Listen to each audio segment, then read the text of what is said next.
too heavy, too.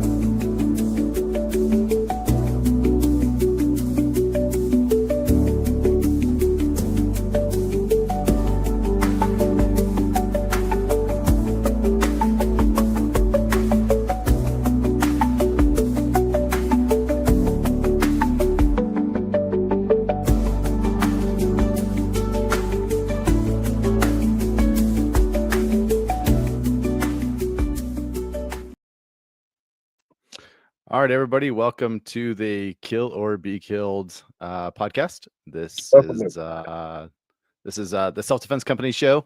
My name is Josh Kaywood. I am running it while Damien is still out with his family, and Clayton is joining us as he usually does, and I appreciate it. Otherwise, it would just be me talking about some random stuff.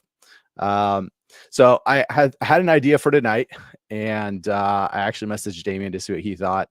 And his response was, well, what would you do if you didn't talk about that and also make it easier on yourself?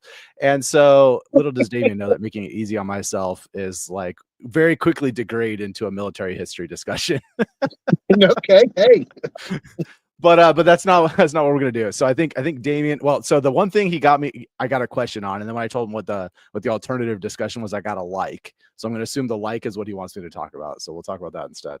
And then maybe next week he'll be like, yeah, let's do the other thing. So that was my question to him was like, do you want me to wait, and do you want to be a part of that discussion, or do you want me to just discuss something else? So we'll just go with something else, and maybe next week he'll want to do the thing I was gonna do. Oh, okay.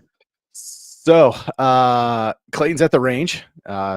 He's doing an eat and shoot, which sounds awesome. Although make sure you wash your hands. You don't want to get heavy metal poisoning. Yeah, you don't need no lead in you. Iron in you, a little bit of iron in your diet's pretty good, but lead not so much. Yeah, lead and everything else that's in it not gonna help you. Right. But anyways, so what we're going to discuss tonight, and we'll kind of just see where the conversation takes us, is we're going to talk about the Israel-Iran conflict. That's a big pertinent thing for a lot of people right now because, if you're one of those people that thinks World War III has already started, then it's just one more indication. And if you're one of those people that doesn't think World War III has started, then this is basically the cusp. So, so let's talk about it. Well, first, Clayton, how are you doing? For everybody who didn't see when he raised his hand, his brace is off. Brace is off at the arm, and the surgeon gave me a good report. The flexibility and all that's right where it's supposed to be now after 9 weeks, I think, since the surgery. Something like that, 9 or 10. So now it's just a gradual rebuilding of strength. Just don't do too much too fast, basically. If I try to do something heavy and my arm hollers, listen to it. That was for sure. surgeon's advice. So yeah, absolutely. Bicep and like anytime you have like a detached muscle issue, you got to take it super slow and make it regain its strength. Yep. So. But the incision, if you can see it at all, is coming along. Yeah, it's gross. Very clean. That's good. The one up here is a little ugly from 20 years ago, but this one's actually pretty clean. Yeah, modern medicine gets better, right? They do it. That crazy glue holds it good and tight. Yeah. All right. So let's see. Iran, Israel. So for those that don't know, Israel started bombing Iran on like the 14th, I think it was. Right about in there, I believe it is, Josh. Yep. Yeah. And the justification that they used was that Iran is close to obtaining nuclear weapons. And so therefore they wanted to prevent them getting nukes because Iran for the last like 40 years or more has said if they obtain a nuclear weapon, they're going to use it on Israel. So we can talk about justified Israel was so eager to join with us on Stuxnet back a few decades ago. Yeah. Hack into their computer systems for their, I forget the name, my vocabulary word, short-term memory and stuff still. But basically it's one of the, it was on the tip of my tongue. One of the pieces of equipment that is used in enriching uranium. I can't think of the name of the piece of equipment right now, but basically hacking into the control logic for those and making them rev up until they spun so fast they came apart. Was basically the gist of the Stuxnet virus that the U.S. and Israel collaborated on for Iran's nuclear program. Yeah, I hadn't heard about that. Make a contribution to guys. there. I have a question. All right, Ohio guys, send your question. Where the hell did you find that dude in the blue shirt? I just drove up one day, bud. And they ain't run me off yet. All right. Well, we'll wait for Ohio guy to post his question. Okay. Yeah. So does anybody remember first, before we jump into like too much of it, let's talk about first, does anybody remember that like 10 years ago ish, they were talking about how Iran was close to getting a nuclear weapon? And there was like all this scare stuff going on. Like Iran's basically got a nuclear weapon. What are we going to do? Are we going to start bombing them? What are we going to do? And then like it kind of went quiet for 10 years. And then now all of a sudden, Iran's almost got a nuclear weapon. What are we going to do? Right. And it's interesting that, 10 years later, they're like in the same position apparently as they were 10 years ago. So we can kind of conspiracy theory it a little bit. I know Damien loves conspiracies. I don't have a tinfoil hat like he does. But and I do also love conspiracy theories. But we can talk about almost as good as my meat claws. Yeah. So we can talk a little bit about the conspiracy behind like why do you think it's taken 10 years, right, for them to make the next jump, so to speak. And I have my own opinions on that. And then we can talk about like some other stuff. So first, Ohio guy, have you posted your question yet? No. I don't see it. Okay. So Israel started bombing. Now, the good news, I guess, is, I want to be a bodyguard when I grow up. How do I do it? I'm 5'1", 203 pounds. I'm also 9. 9? You're 9 years old, 5'1", and 203 pounds. Hey, dude, we might could work something out. Usually you have to be a little older, but I mean, we'll think outside the box. You want to? Okay.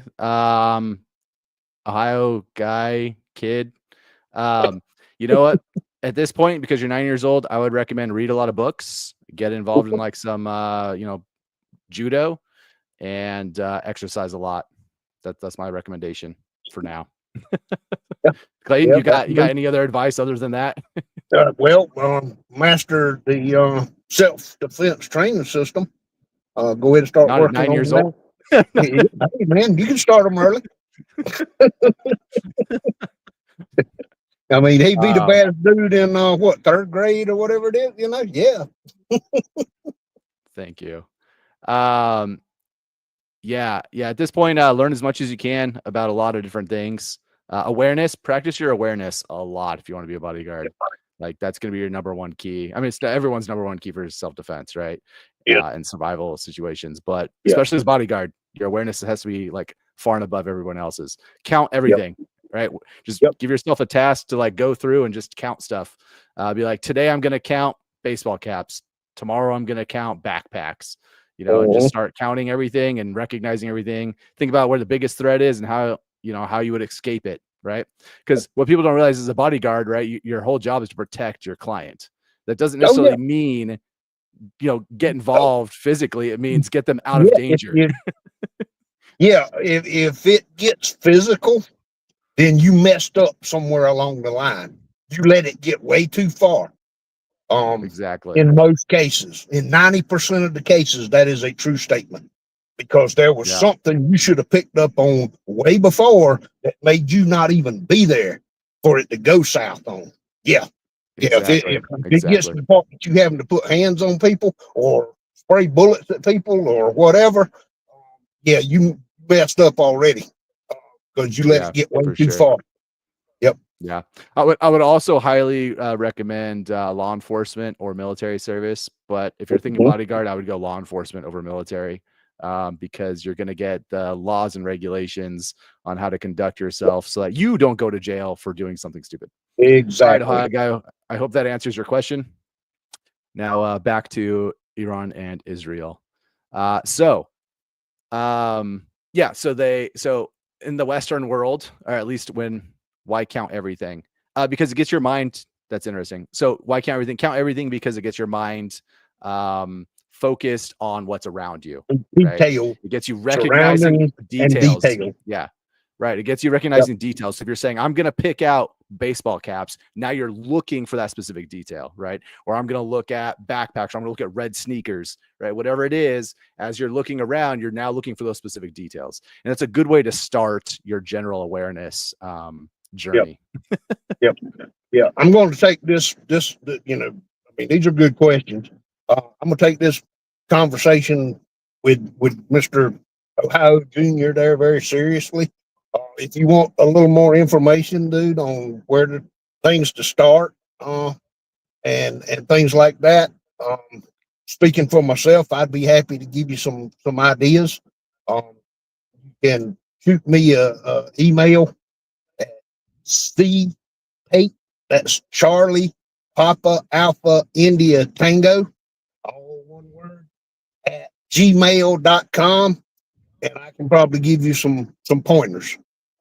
Have your parent email him. Oh yeah. Well, yeah, absolutely. Yeah. You need to have your parent involved to, make sure that's cool. But I can give you, just things about situational awareness, little exercises, things to do to help you recognize things that don't look right in everyday surroundings. That's a key to it. You got to have that. It don't matter what else you know. If you can't do that, then everything else is useless. So get your I would also participation, but get your parents involved with the self-defense training system if they aren't already, and then learn from the videos that they're doing. Yep, absolutely. Okay. All right. So moving on from Ohio guy. So anyways, so in the Western world, especially when America's involved, we announce to our enemies when we're going to bomb them. Which sounds super counterproductive, right? But when you're talking about how most people or most nations that we go up against, like our munitions are highly targeted now, and we can say, hey, we're going to attack such and such area. If you're not a bad person, you should just leave, because we're just there to destroy your stuff. You know what I mean? Like we're not really there to like kill a lot of people. We just want to destroy all your things. Right. So in this case, Israel wants to just destroy their nuclear processing facilities and infrastructure and all that other stuff, right? So they're destroying targeted facilities. And then Trump came in a couple of days ago and was like, hey, Tehran, watch out. If you're, I would evacuate your city because we're going to throw some stuff at Tehran too. And so, that minimizes civilian casualties because nobody wants civilian casualties, right? The time frame of carpet bombing. Yeah, the time of carpet bombing from like World War II, Korea and Vietnam. Those times are thankfully mostly over, right? For now. What's that? For now. Yeah. That's what I said. Yeah, of course. They may come back. Who knows, right? Yep. But for the most part, it's we try to minimize external damage, try to minimize civilian casualties, right? We just want to target the strategic targets and leave everything else in place. It also, for those that don't pay attention to America's history, especially our military history, when we go and mess a country up, we then spend millions and trillions of dollars and billions of dollars, now probably trillions of dollars, to then rebuild said country, right? So the more infrastructure, the more buildings we can leave intact, the more people we can leave not displaced, the less money we're then going to front to rebuild them. I'm sure that's part of the consideration, but not a whole lot, right? Because in the end, you have to just win, right? I mean, that's the goal, is to just win. And there's a huge difference between, an overt conventional conflict and what we've been doing in Iraq and Afghanistan as a coin operation, where you're doing counterinsurgency, especially in a nation that isn't yours.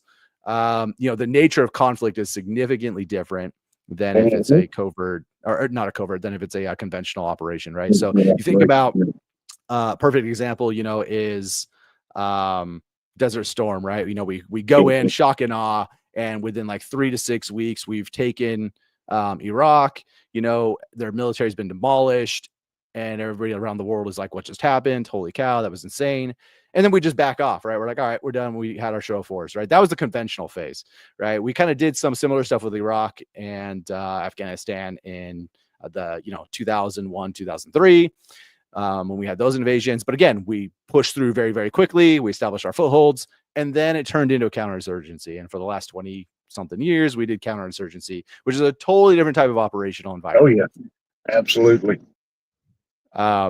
So all that to say that we're actually pretty nice when it comes to America is actually fairly nice when it comes to warfare. Like we'll get the job done fast, but then we kind of try and be like, hey, sorry, we smacked you.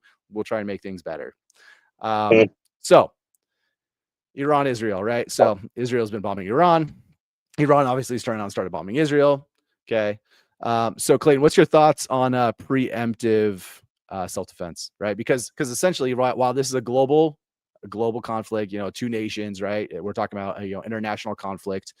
As I've said all day long, and I will continue to say, large scale conflict is the same principles that breaks all the way down to mano a mano conflict, right? Mm-hmm. So thoughts on preemptive self-defense, which for anybody, if Damien was here, I know what he'd say. Anybody who watches these videos or takes part in the SDTS, we have a philosophy on it anyways, or already established. So yeah, well, when it truly is a case of when all indicators point, and I mean intelligent indicators, not just, oh well, I thought he was about, or this country was about to, whatever. If you can kind of back that up, then if you feel that attack is imminent, attack on you is imminent, really, you wait for the proof, you might not have a chance to retaliate. And that can be true on 1-to-1 to nations. Now, North Korea, for example, threatens us all the time. They have nukes that are capable of totally obliterating the United States 10 times over, according to them. And they sound very confident of that. Do we put much stock in it? Most of us don't. There's no real reason to believe that statement. Other countries, however, when they say something like that, maybe we need to pay attention and take them a little more seriously. But in the case of the Israel and Iran, I mean, they have been bitter enemies, since the 1940s, and there's I don't see how that's ever going to resolve itself peacefully, unfortunately, for a number of reasons. It would be great if it could, if it did. I think that part of the world and maybe the whole world would be a better place if that could happen.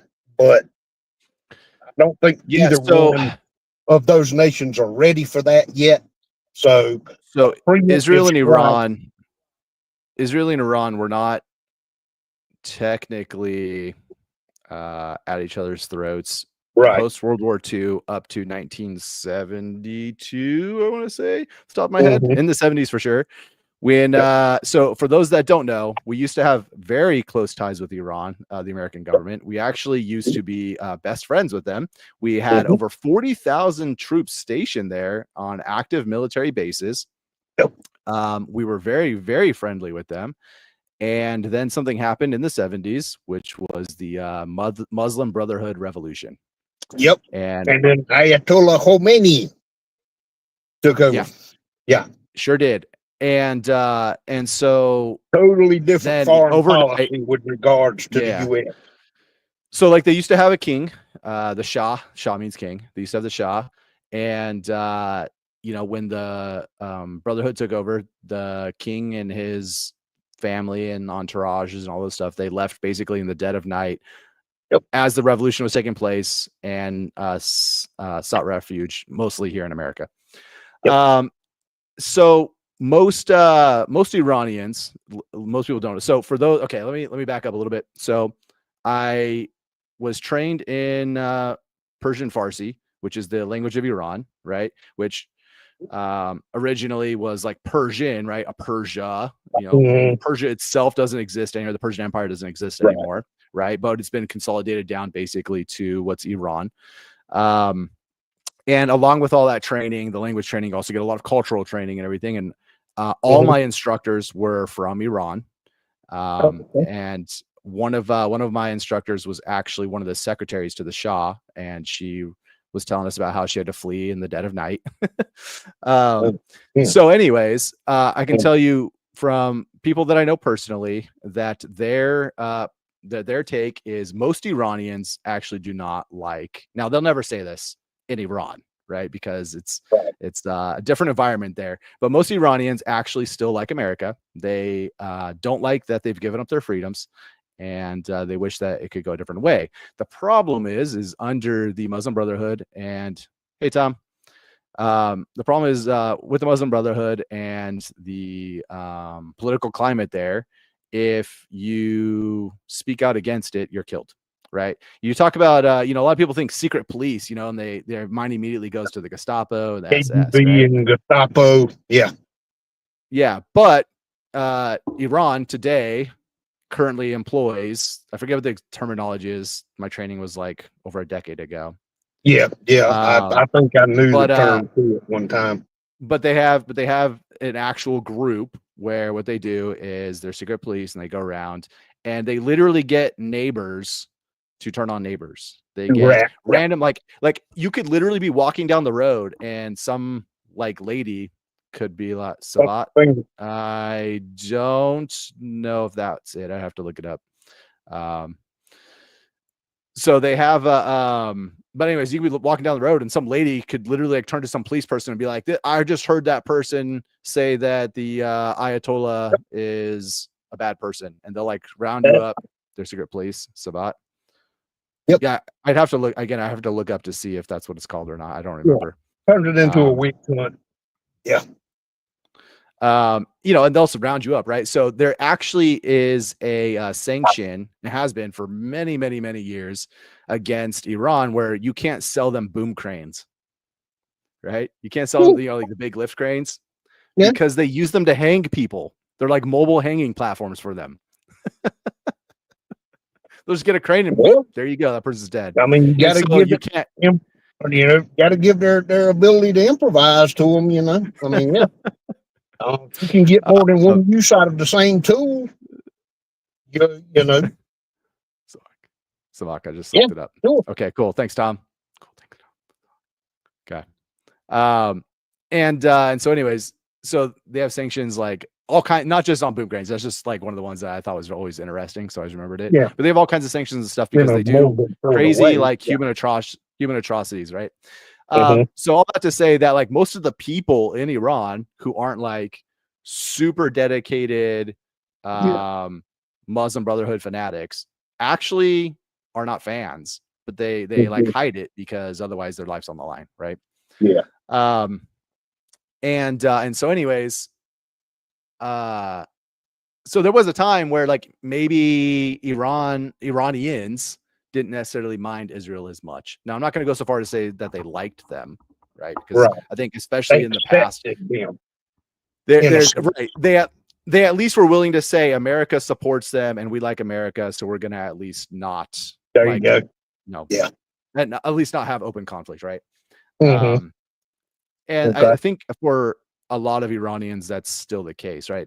And I think with most people are able and willing to set aside their like political differences. Although in today's climate, it's a lot worse and a lot harder to, but to set aside like their political differences for the benefit of like bigger goals, right? And I think that's kind of what that was, where it was like, hey, we're not necessarily fans of Israel, but we really like what the West and the US is bringing us. And so we're just gonna, we're just gonna forget that they exist for now. Then obviously the Muslim Brotherhood took over. And then the Muslim Brotherhood took over, and obviously they're like death to everybody. And so anyways, the interesting thing about Iran, and so this goes back to why I think maybe it's taken 10 years for them to get that much closer in their pursuit of nuclear weapons.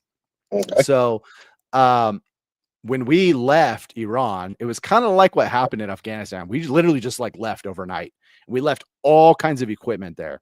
We're talking like fighter jets, helicopters, tanks. Like we left tons of stuff in Iran. Okay. Mm-hmm. But what we did was we told them, and we told the world, you cannot resupply them. So they have all this great gear. And so for the first like 5 years, and if anybody knows anything about military equipment, that stuff has to be maintained like every day, or because like the tolerances on all of these things are so fine, especially we're talking about tanks and stuff. Yeah. That like when one little thing is wrong, the whole thing just doesn't work, right? And so after like 4 or 5 years, 10 years, now we're like decades along, right? 30, 40 years later. Mm-hmm. And they had this like great military, and then their equipment just started breaking and they couldn't replenish their equipment, right? They don't have the means. So then on top of those embargoes and sanctions is you can't send Iran military gear, right? You can't send them parts, you can't send them anything. And so they've had to basically recreate everything from scratch, right? And so it takes a long time to learn how to manufacture this stuff when you don't know how. Yeah. And so it helps if you have the original stuff. You can reverse engineer. You can take it apart and see how it was made. But still, that only goes so far. Yeah, it only goes so far, right? Yeah. And they didn't have necessarily the factories and the, the facilities, there's infrastructure involved too, right? So that takes time to build up as well. And so it's taken them a lot of time to just even get to the point where they can field an equipped military. Okay. And that's with reverse engineering. That's with, everything that they had access to. But, you think about, okay, so they had maybe like an F-14, but how far much longer are we past an F-14, right? You know what I'm saying? And so it's like, okay, yeah, they have like a fighter jet, but what do they have like, in comparison that's really threatening, right? I don't know, but probably not a whole lot. Because I know when I was going through my training, X amount of years ago, it wasn't a whole lot, right? And so now you're like, okay. And at the time in my training, they were like, hey, like there's going to come a point in time where they probably get nuclear capabilities, right? Because at the time I was doing my training, they were just starting to establish the parameters for nuclear energy, right? And so that's the first step to a nuclear weapon is first you have to have nuclear energy. Then once you can produce nuclear energy, then you can figure out how to turn that energy now into a weapon, which is a whole other process, right? How to refine it, purify it better. Yeah. Right. And so again, like they have all these sanctions against them, right? Now that's not to say they can't steal stuff or China leaks stuff or Russia leaks stuff or whatever, right? But what people don't realize is like Russia isn't necessarily fans of Iran either, although in their current conflict with Ukraine, they've become closer. And China isn't necessarily fans of Iran either. And so they're not necessarily going around being like, hey, we're going to give you stuff too, because Iran just wants to kill everybody, right? They're just like, hey, we hate everybody who's not Muslim. And so, Iran and China, or China and Russia, aren't necessarily like, hey, we're best friends. We're going to give you this stuff to help you, right? And so, plus they're like, hey, we don't want to make America bad. Plus Russia, at the same time that all this was going on, was in the middle of a Cold War with the U.S., right? Yeah. So they're not going to make the U.S. even madder by then supporting Iran. Yeah.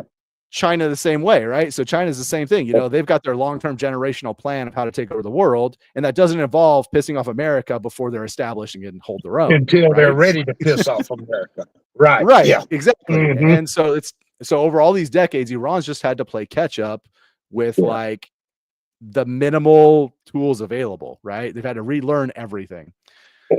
So again, they're just barely getting, 10, 15 years ago, they're barely getting into nuclear energy stage. And people are like, oh, we don't like that. But as long as they don't do something like this, we're not going to deny them. Yeah, we're not going to deny them clean energy and the ability to, whatever, right? And there were like all these sanctions put on them and like what they can and can't do.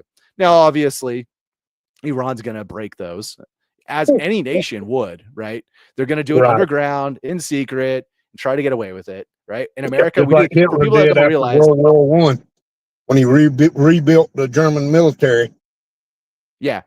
Yep. You know, and it's like America does the same thing. People don't realize this, but we use stuff that's against the Geneva Convention just because we're like, well, no, we're not. We don't actually agree with that. We don't care. We're just going to keep using it anyways. And we're America. And so the world's just like, whatever, we'll turn a blind eye to it.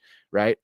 And so Iran, like anyone who's their own nation, right, is pretty much going to do their own thing. Right. Yeah. Now, well, that's part bigger, of being better a nation. Right, exactly. Now, bigger, better nations are going to go, no, right? That's understandable. Right, but it's also understandable that they're going to try. Okay. Yep, exactly. So 10, 15 years later, now Israel's saying, oh, they're really close to getting a weapon. Well, unfortunately, we had a weak president for the last 4 years, and the world pretty much was like, all the other sovereign nations were like, America's weak, we're going to do whatever we want. Well, that included Iran, right? So Iran's like, well, we're going to do whatever we want. And so I'm not surprised over the last 4 years, they've made more jumps to get closer to the nuclear weapon. Okay. Now, why this second versus, you know, a year from now versus a year ago? I don't know. I'm not briefed on those things. I don't know all those details and whatever else, but Israel felt like right now is a good time. And so they did it. So now we have Israel in conflict with Iran, and we have the US saying that we're going to probably back them up. Enter potential for World War III, right? Because once the US starts getting involved in a conflict, unless all the other nations are saying, no, we're going to stay out of it, we're probably going to stay in it. Yeah. And we're probably going to bring other people into it as well. And think about what's been happening in Europe, right? With Russia, right? So Trump's like, we're not getting involved in Ukraine anymore. We're done. Ukraine's a lost cause. You know, they're not interested in peace. We'll just let Russia smash them to smithereens, right? And so then the rest of Europe is like, well, if you're not going to support us, we're going to raise our own militaries and we're going to go fight Russia, right? So now you have a situation where the US might be getting involved with Iran. And they're now, if let's say it starts kicking off a little bit more, now these other European countries, our allies, generally speaking, can easily go, well, we'll help you with Iran if you help us with Europe. Right. So now you have World War, right? Yep. Plus you have China who's getting froggy, and they've been froggy for the last like 10 years or so, and they're getting more and more froggy because they feel like they're getting stronger. And we can talk about the death throes of a country that's nearing a superpower that probably won't realize it, and all these other things that we probably just don't have time to talk about. But China's in those death throes right now, where they were so close to becoming a superpower, and they're probably not going to make it in the long term, and so they're feeling those death throes. And so when the country reaches that point, that's been their goal, right? They have one of two options. They can either accept it and slide down the ladder, or they can go out with a boom and watch the world burn. A boom, right? If I'm going to go down, then what can I do? I can target the people that are above me and bring them down a couple of notches, and maybe we'll be equal again, right? Yep. So what is China going to do? Well, we don't really know, but we know they've been super froggy, so maybe they're just waiting for the right time, which sounds very China-like. All right. Yeah. Very, very sensitive situation, and again, as so many other things are aggravated by the global interconnected nature of everything these days. I mean, it didn't used to be as evident, but now when a camel poops in the desert in the Middle East, it affects the stock market in the US, you know, because everything is so interconnected now. When things are running smooth, that's a plus for almost everybody involved. Almost everybody involved. It's great. We get the benefits of different cultures, different resources, different ideas. You know, all that stuff can and usually is good. But then when something doesn't work right, the ripple effect, it affects so many things. And something happening in an obscure little patch of dirt somewhere in the world that most people aren't even sure where it's located on a map, it can affect the politics, the economics in particular, which then affects politics with monotonous regularity. It doesn't take much to create ripples that are felt all around the globe nowadays because of that interconnectivity. And on the one hand, it helps bring us together and help nations and other actors, even non-state actors, hesitant to stir the pot and mess things up. But when something happens that does it anyway, by choice or just by circumstance, everybody feels it because it affects everybody. So it's a strength and a weakness at the same time. The interconnectivity that exists around the world today. So, yeah, I mean, it makes everything more complicated.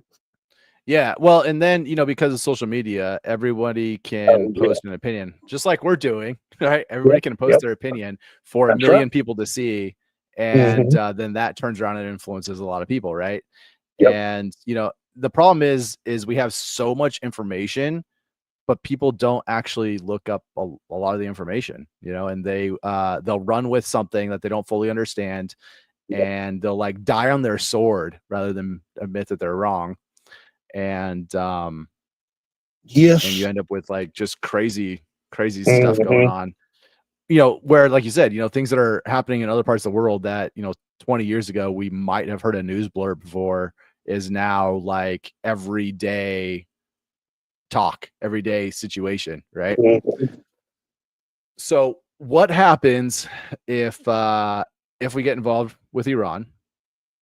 And do you think, so let's play the what if game for a little bit. So we get involved with Iran, and then we commit troops or supplies or something to the Middle East again. Yeah. Then we're weakened, right? Our own personal security is weakened because now our resources are away from the homeland.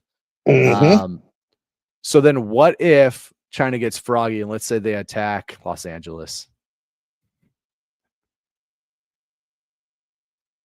Yeah. Let me ask you a question. Do you think that's possible? Do you think it's possible that China could attack us on our homeland? America has been fortunate, more than fortunate, that our last attack on our homeland was like 1812. That has spoiled us and softened us as a country, I'm afraid.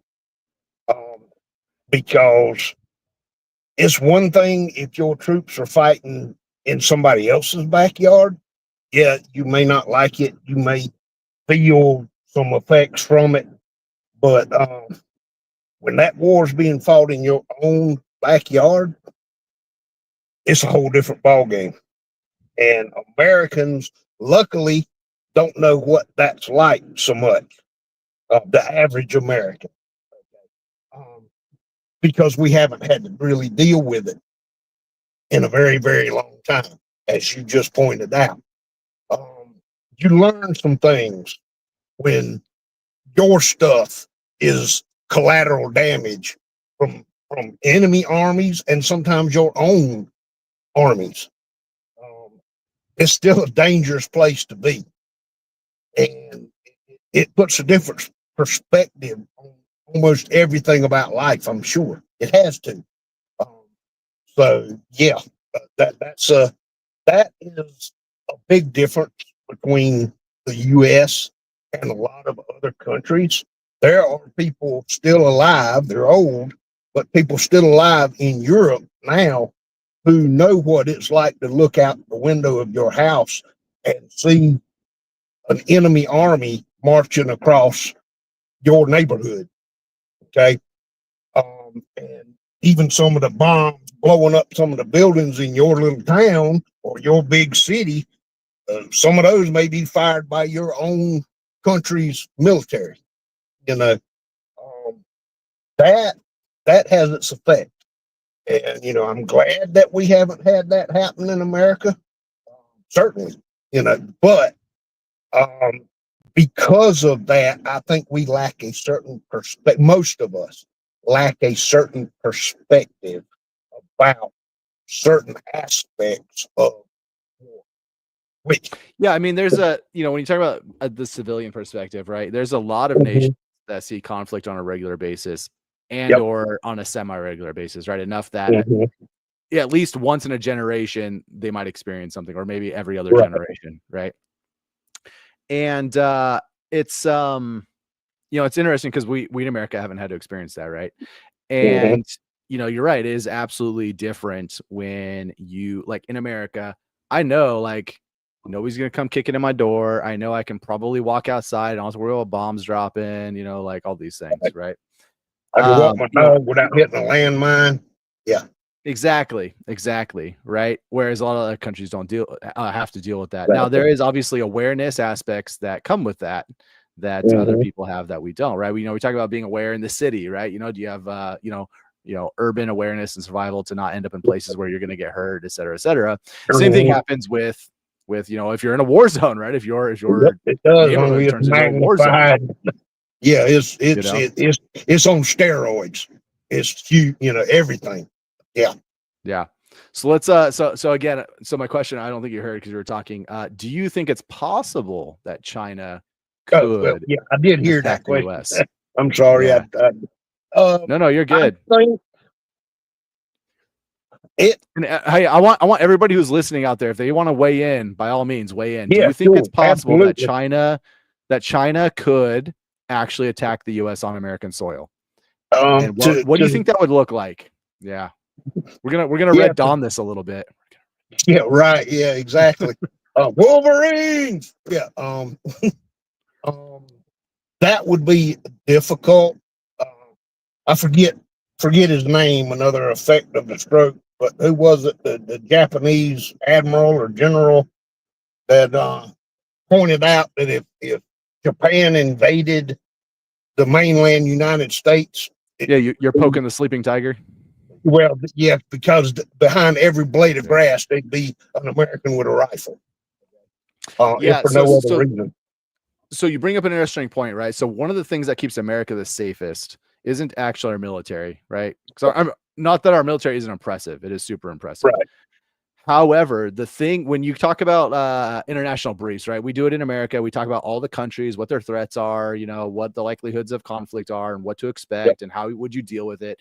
In every single country, they go, America, the military, obviously powerful, but one of the reasons why people don't come to America is because we have more guns per capita, more ammo per capita outside the military than any other military totally combined. Right. And so you're absolutely right. You have the blades of grass, right? We talk about a coin, right? Counterinsurgency operation.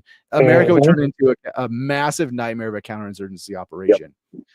But so from that standpoint, the bleed would be so bad to whoever tried it, to China or anybody. But what if, hear me out, and this actually segues into if Damien wants to do this discussion on unconventional warfare next week.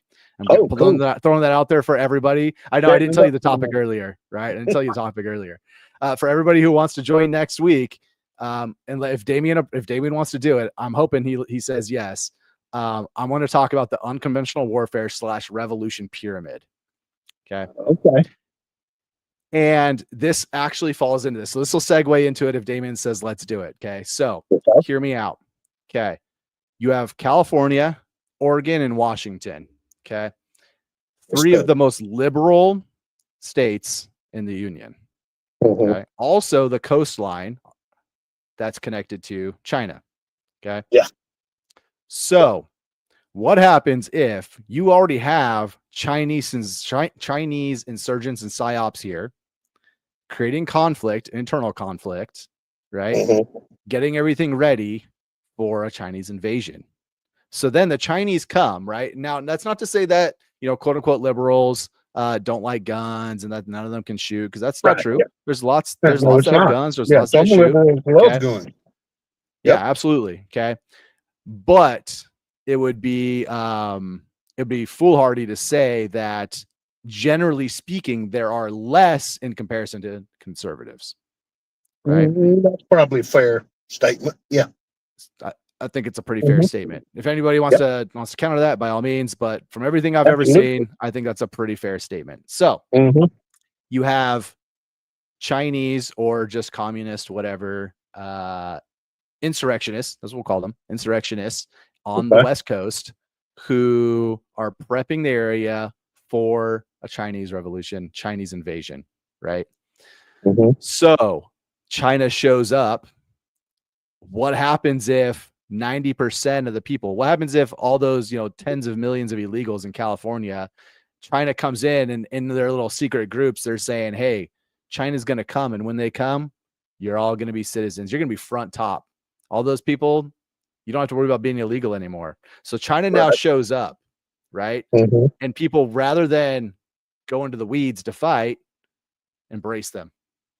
Okay. So now instead of dealing with, 40 million Americans, right? Not all of which are obviously, military age, but we'll say 40 million Americans, right? And I don't know how many guns per capita between California, Oregon, and Washington. Yeah. But we'll say a significantly reduced amount, and or they turn the guns against America because they're actually pro-Chinese. Does that sound possible? I think it would maybe a stretch, but I won't say that I think it's impossible. I really won't. It's actually kind of a scary thought. I think if we have a weak area or something, a physical invasion, that might be one of the few kinks in our armor. That would probably be the place to do it. I had not personally considered that before, but since you pointed out, you make a pretty decent argument. Just off the top of my head, my response is thank God for the Rocky Mountains and the Cascades. Most people ain't going to be able to make it over that to invade the rest of the country. The Sierra Nevadas, right? Yeah. Yeah. So they may, that may become the new border. Right. You make a strong point, right? Because everything to the east of the Sierra Nevadas, right, is significantly more conservative. Okay. Not to mention the area between the Sierra Nevadas and the Rockies. You have like New Mexico, Arizona, Nevada, Utah, Idaho, all that area, right? A lot of that is inhospitable. That might become your no-fly zone. Yeah. Well, and a lot of it's inhospitable, right? People, if you guys don't know your geography, a lot of that is desert.